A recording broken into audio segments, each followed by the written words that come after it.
నమస్కారం city news కి స్వాగతం ముందుగా ముఖ్యాంశాలు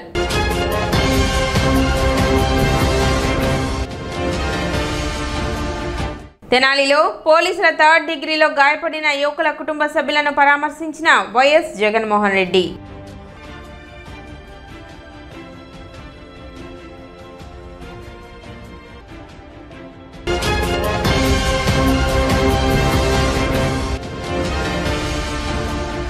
ప్రజల సొమ్ము దోచుకుని రాజకీయాలకు వస్తే ఎలా ఉంటుంది అంటే జగన్ను చూస్తే అర్థమవుతుంది. జనసేన జిల్లా అధ్యక్షులు గాదే వెంకటేశ్వర్లు.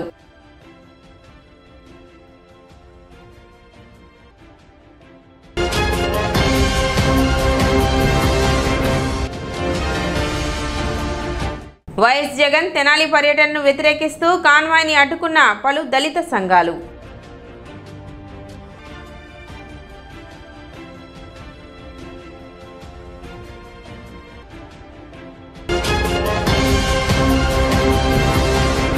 ఈ రోజుతో జగన్ తన నిజ స్వరూపాన్ని చూయించాడని ఎస్సీసీఎల్ జిల్లా మాజీ అధ్యక్షులు చౌపాటి కిరణ్ అన్నారు. మంగళవారం స్థానిక టీడీపీ కార్యాలయంలో ఆ పార్టీ ఎస్సీ బీసీ నేతలు ప్రెస్ మీట్ ఏర్పాటు చేశారు. ఈ సందర్భంగా చౌపాటి కిరణ్ మాట్లాడుతూ జగన్ అనే వ్యక్తి ఈ రోజు దిగజారి రౌడీ షీటర్లను పరామర్శించడానికి తెనాలి రావడం సిగ్గుచేటని, చంద్రబాబుపై 24 కేసులు ఉన్నాయి, ఆయన్ని కూడా అలానే చేస్తారా అనడం చూస్తే జగన్ మీద 33 కేసులు ఉన్నాయి, మరి జగన్ను ఏమి చేయాలని అన్నారు. రాష్ట్ర ఐటీడీపీ కార్యనిర్వాహక కార్యదర్శి మల్లవరపు విజయ్ మాట్లాడుతూ ముఖ్యమంత్రి స్థాయి వ్యక్తి గంజాయికి బానిసలై ప్రజలు పోలీసులపై దాడులు చేసేవారిని వెనకేసుకుని రావటం నీచమని, పైగా దానికి కులాన్ని ఆపాదించడం దిగజారుడు రాజకీయానికి నిదర్శనమని అంటూ ఈరోజు జగన్ చేసిన పనికి వైసీపీ నేతలే రానున్న రోజుల్లో ఆ పార్టీలో ఉండటం కష్టమని అన్నారు. నియోజకవర్గ బీసీసీఎల్ అధ్యక్షులు గిరి గణేష్ మాట్లాడుతూ జగన్ బాధితులకు కాక బాధించే వారికే సపోర్ట్ చేయడం సిగ్గుచేటని దుయ్యబట్టారు. ఇలాంటి రాజకీయం అర్థమయ్యే ప్రజలు 11 సీట్లకు సరిపెట్టారని, ఇక అవి కూడా రావని అన్నారు.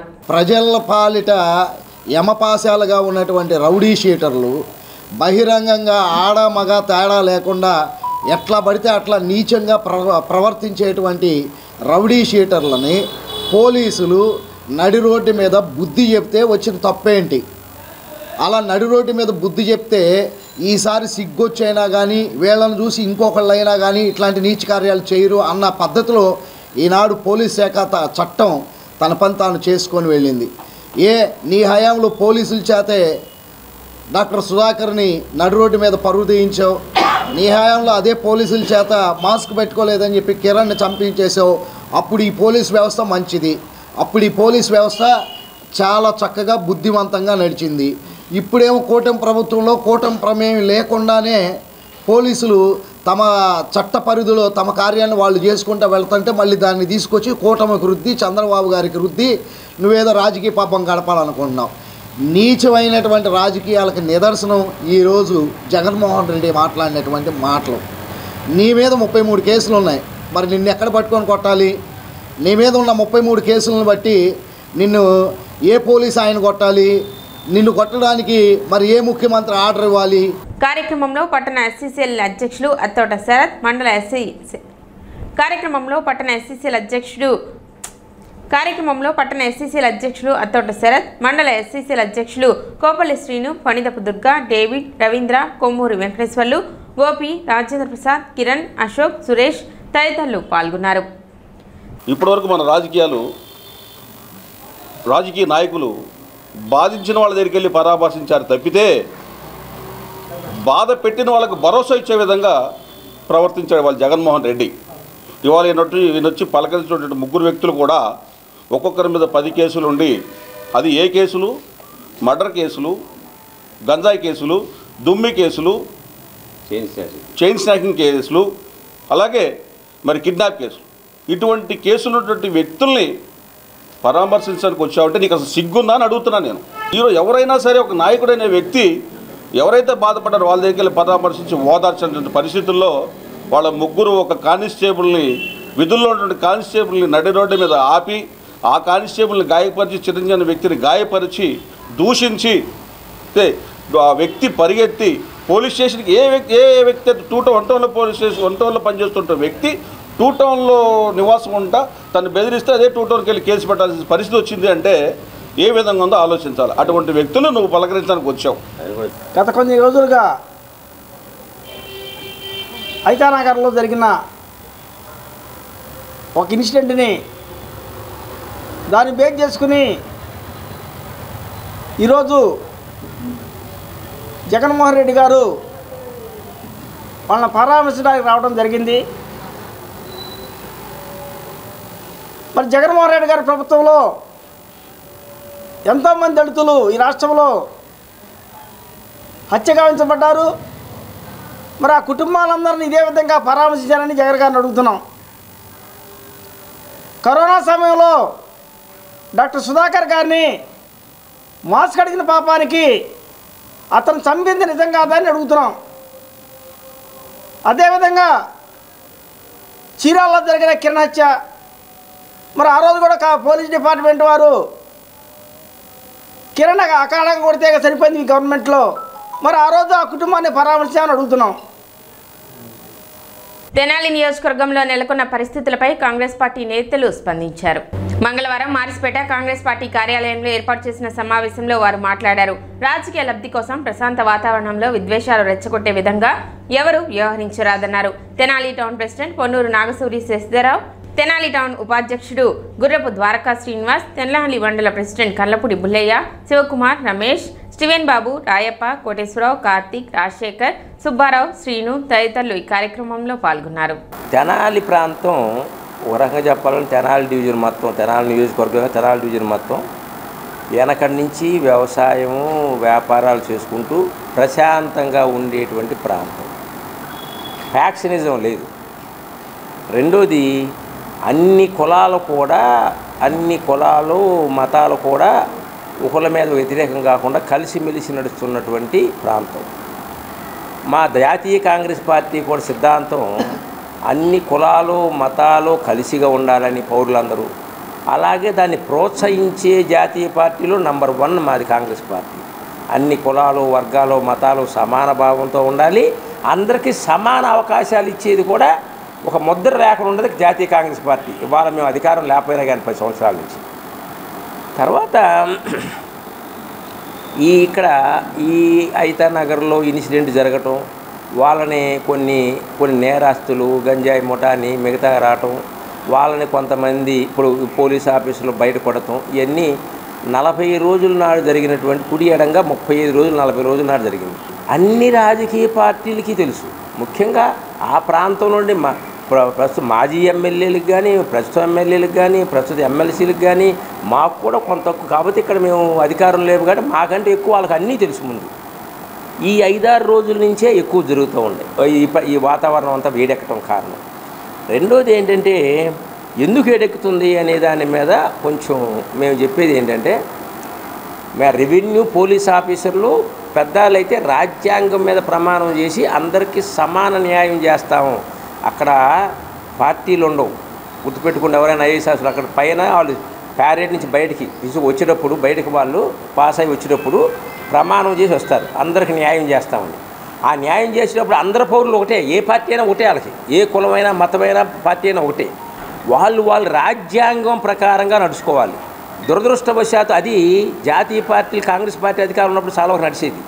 దురదృష్టవశాత్తు అక్కడ పెద్ద ఐఏఎస్ ఆఫీసర్లు ఐఏఎస్ ఐపీఎస్లు కానీ వాళ్ళకి అనుబంధంగా ఉండే కింద డిఎస్పీ ర్యాంకు సిఐ ర్యాంకులు కానీ రెవెన్యూ డివిజనల్ సబ్ కలెక్టర్ కానీ వీళ్ళందరూ కూడా ఏ పార్టీ అధికారంలో ఉంటే ఆ పార్టీకి మరీ కొంచెం గొప్ప మేలు చేయటం ఎవరో సాధన లేరు కానీ మరీ బానిసలు అవుతున్నారు. దీన్ని మేము ఖండిస్తున్నాం. చట్టాన్ని కాపాడవలసినటువంటి అధికారులు చట్ట పరిధిలో ఉండాల్సినటువంటి విషయాలని ప్రజల మధ్యకు తీసుకొచ్చి ప్రజల్ని భయభ్రాంతులు చేసేలాగా శిక్షలు వేయటం అనేది, స్వతంత్రంగా నిర్ణయాలు తీసుకొని శిక్షలు వేయటం అనేది ఇది తెనాలిలో చాలా హేయమైన చర్య. రక్షక భటులుగా ఉండవలసిన వాళ్ళు శిక్షక భటులు అయ్యేది ఎప్పుడు రా అంటే మీ స్టేషన్ పరిధిలో ఉన్నంత వరకు ఎవరో దాన్ని జోక్యం చేసుకునే అధికారం లేదు. స్టేషన్ ఆఫీసర్ కానీ చట్టం పరిధిలో ఉంటుంది, దాన్ని కోర్టుకు తీసుకెళ్తారు, కోర్టు నుంచి అక్కడ కోర్టు విధించే శిక్షలను ఎవరు తప్పించుకోలేరు. కానీ బహిరంగంగా వేస్తే అవతల వాడు ఎంత తప్పుడోడైనా కానీ ఈరోజు వాళ్ళకి సింపతి రావటం కానీ వాళ్ళ పేర్లు కానీ అధికారుల పట్ల ఉన్నటువంటి నమ్మకం పోవడం కానీ ఈరోజు తెనాలి ప్రాంతంలో జరిగింది. కొన్ని గవర్నమెంట్ శాఖల్లో పోలీసు శాఖ 30 రోజుల క్రితం మరి గంజాయి అని మరి ఇంకా ఇతర కారణాల చేత మరి కొంతమందిని నడు రోడ్డు మీద వారిని కొట్టడం జరిగింది. అది ఫేస్బుక్లో కానీ ట్విట్టర్లో కానీ మరి ఇన్స్టాగ్రామ్లో కానీ బాగా హల్చల్ అయింది. నేను గవర్నమెంట్ని కానీ లేకపోతే పోలీస్ శాఖ వారిని కానీ కోరేది ఏంటంటే అప్పుడెప్పుడు మళ్ళీ ఇవాళ కల్లారగా తెనాలి పట్టణంలో అది పొసుగుచ్చినట్టుగా చూపించారు. అంటే ఇది నేను పోలీస్ శాఖ వారిని తప్పు పెడతాం లేదండి. మీరు వారిని తప్పు చేశారు ఓకే, వారిని శిక్షించాలంటే మీరు మీ యొక్క శాఖలో మీ యొక్క గదిలో మీ యొక్క రీతిలో వారిని శిక్షిస్తే చాలా బాగుండేది.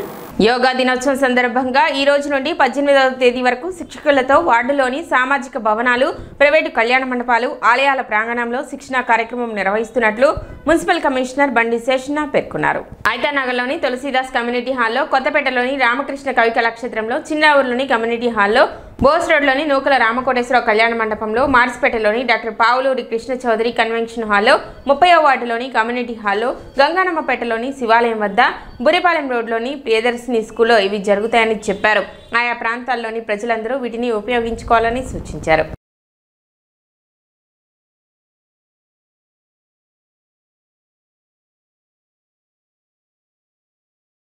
భగవంతుడా, ఈ దినము మేము తీసుకునే ఆహారము జీర్ణమై బ్రహ్మార్పితము అగుటకు సహకరించిన రైతుకి, అతని కుటుంబ సభ్యులకి ఆహారం అందనటువంటి దుస్థితి ఇవ్వవద్దు. అందరికీ ఆహారాన్ని అందించు. అహం వైశ్వానరో భూత్వా ప్రాణినాం దేహమాశ్రితః. రౌడీ షీటర్లను సమర్థిస్తూ రాష్ట్ర ముఖ్యమంత్రి చంద్రబాబు నాయుడుపై జగన్మోహన్ రెడ్డి చేసిన వ్యాఖ్యలను తీవ్రంగా ఖండిస్తున్నట్లు జనసేన పార్టీ గుంటూరు జిల్లా అధ్యక్షులు గాదే వెంకటేశ్వర్లు చెప్పారు. స్థానిక జనసేన పార్టీ కార్యాలయంలో మంగళవారం ఏర్పాటు చేసిన విలేకరుల సమావేశంలో ఆయన మాట్లాడుతూ పలు కేసుల్లో ముద్దాయిలైన దోమా రాకేష్, షేబ్రోలు జాన్ విక్టర్, షేక్ కరీముల్లా కుటుంబ సభ్యులను పరామర్శించడానికి వచ్చిన జగన్మోహన్ రెడ్డి పిచ్చికూదలు కోయటం రాష్ట్ర ప్రజలు హర్షించారన్నారు. తన రాజకీయ ప్రస్థానంలో రౌడీలను ప్రోత్సహించిన తీరును గుర్తు చేశారు. అభంశుభం తెలియని అమాయకులను గత పాలకవర్గం పావులుగా వినియోగించుకోవటం స్థానిక ప్రజలు చీకొట్టారని అన్నారు. గంజాయి స్మగ్లర్లుగా, రౌడీలుగా ఐతానగర్ యువకులపై మచ్చవేసిన ఘనత గత ప్రభుత్వానిదే అన్నారు. కూటమి ప్రభుత్వం రౌడీ షీటర్ల రహిత ప్రాంతంగా ఐతానగర్ను తీర్చిదిద్దుతామని అన్నారు. అరే ఒక్కొక్కటి మీద 2018 నుంచి 2019 నుంచి కేసులు ఉన్నాయి. వాళ్ళందరికీ కూడా రౌడీ షీట్లు ఉన్నాయి పోలీస్ స్టేషన్లో. పోనీ కేసు ఏమన్నా, ఏం కేసు నువ్వు పోల్చావు? చంద్రబాబు నాయుడు కూడా కొడతారని పోల్చావు. ఏం కేసులు వాళ్ళ మీద ఉందేంటి? దొంగతనం కేసులు, కిడ్నాప్ కేసులు, 307 కేసులు.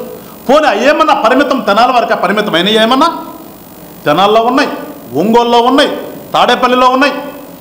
అంటే ఏంటి మీ పరిస్థితి? మీ యొక్క క్యారెక్టర్ ఏంటి? నువ్వు ఎవరి కోసం వచ్చావు? వాళ్ళ క్యారెక్టర్ ఏంటి? ఏం చూసుకుని వచ్చావు? అంటే ఏదో ఒకటి వచ్చేసి ఇక్కడ తెనాల్లో ఒక అశాంతిని రేకెత్తించాలి. ఎందుకంటే గత 5 సంవత్సరాలు తెనాల్లో ఎట్లా పరిపాలన జరిగిందో, ఏం జరిగిందో అందరూ తెలుసు. ఇక్కడ ఐతానగర్ అని చెప్పుకున్నారంటే ఏమని చెప్పుకున్నారు ఐతానగర్ గురించి? అక్కడ నివసించే వాళ్ళందరూ ఏమవ్వాలి? వాళ్ళు వచ్చేదో పిల్లలను కొట్టేశారు, వాళ్ళ పరువుకు సంబంధించింది కదా అని చెప్పేసి ఈ పెద్ద మనిషి మాట్లాడుతున్నాడు. అసలు ఐతానగర్ని ఏ రకంగా తయారు చేశారు? దేనికి అడ్డాగా చేశారు? ఎవరైనా తెనాల్లో ఉండేవాళ్ళు ఐతానగర్లో మేము ఉంటున్నామని చెప్పుకోవడానికి సిగ్గుపడే విధంగా ఇలా తెనాల్లో ఐతానగర్ ఎందుకు తయారైంది? ఎవరి వల్ల తయారైంది? ఇవేమన్నా కనుక్కున్నావు నువ్వేమన్నా? ఆ పిల్లలకు పరువుతో కూడిన సంబంధం ఉంటుంది. ఏడు దొంగతనం చేసేవాడు పరువు ఉంటుందా? గంజా తాగేవాడికి పరువు ఉంటుందా? అమ్మాయిలను ఏడిపించేవాడికి పరువు ఉంటుందా? ఏం జగన్మోహన్ రెడ్డి గారు అంటే పరువు అనేది అంటే నీకు తెలిస్తే నీ చెల్లిని నీ అమ్మని రోడ్డెక్కించవు కదా. సో పరువు అంటే ఏంటో నీకు తెలియదు ఫస్ట్. అసలు నీకు తెలియని ఒక పదాన్ని నీ నోట్లోంచి బయటకు వచ్చింది. ఇవాళ తెనాలి వాసులందరూ కూడా ఐతానగర్ అనే ఏరియా నుంచి ప్రశాంతంగా మేము జీవనం సాగిస్తున్నాం. ఐతానగర్ నుంచి వెళ్ళటానికి ఇవాళ మాకు భయం లేదు. ఐతానగర్ వైపు నుంచి అక్కడికి వెళ్ళి ఎవరితో మాట్లాడాలన్న భయం లేదు. ఐతానగర్ క్రాస్ చేసి అవతల ఏరియాకి వెళ్ళాలన్న భయం లేదు. అన్నంత భయం లేకుండా ఇవాళ తెనాల్లో ప్రజలు జీవనం సాగిస్తూ ఉంటే నువ్వు వచ్చేసి మళ్ళా ఏం చేద్దామని వాళ్ళని హైతానగర్ అంటే ఒక రౌడీలకు అడ్డాగా, ఒక గంజాయి బ్యాచ్కి ఒక అడ్డాగా, లేదు ఎక్కడైనా ఎవరైనా నెల్లు కొట్టి రావాలంటే ఒక అడ్డాగా, అది కదా తయారు చేసింది మీ ప్రభుత్వం. ఏమైనా జరిగింది అదే కదా. మాజీ ముఖ్యమంత్రి గారు అవగాహన లేకుండా వస్తున్నారంటే ఈరోజు ఈ పిల్లలు చెడిపోతుంటే వాళ్ళ తల్లిదండ్రులు కూడా బాధపడుతున్నారు. అరే మా పిల్లలట ఈరోజు వీళ్ళని ఎవరైతే చెడగొడుతున్నారో వాళ్ళు కోఆపరేషన్ చేసిన వ్యక్తుల మీద గట్టి చర్య తీసుకుంటే ఆ ప్రాంతం కానీ ఈ పట్టణం కానీ బాగుపడుద్ది.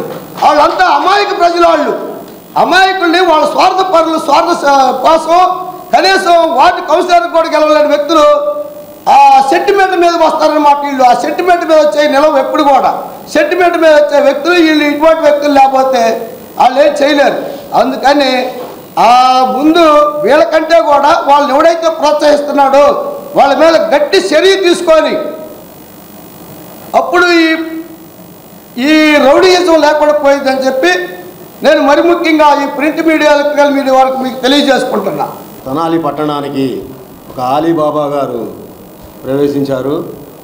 అలీబాబా గారు ఒక 40 మంది దొంగలను తీసుకొని చక్కగా ఎవరిని పరామర్శించడానికి వచ్చారంటే గంజాయి స్మగ్లింగ్ చేసేవాళ్ళని, మటర్లు చేసేవాళ్ళని, మానభంగాలు చేసేవాళ్ళని, చైన్ స్నాచర్లని పరామర్శించడానికి వచ్చారు. ఈయన నేపథ్యం ఇది. గత ప్రభుత్వంలో 2019 నుంచి 24 వరకు పోలీసులకు ఉన్న పవర్స్ని పక్కన పెట్టేసి ఈయన ఈ 40 మంది దొంగల చేత ప్రభుత్వాన్ని నడిపారు. ఒకళ్ళకి లిక్కర్ మాఫియా, ఒకళ్ళకి శాండ్ మాఫియా. ఇప్పుడు ఒక చిన్న విరామం.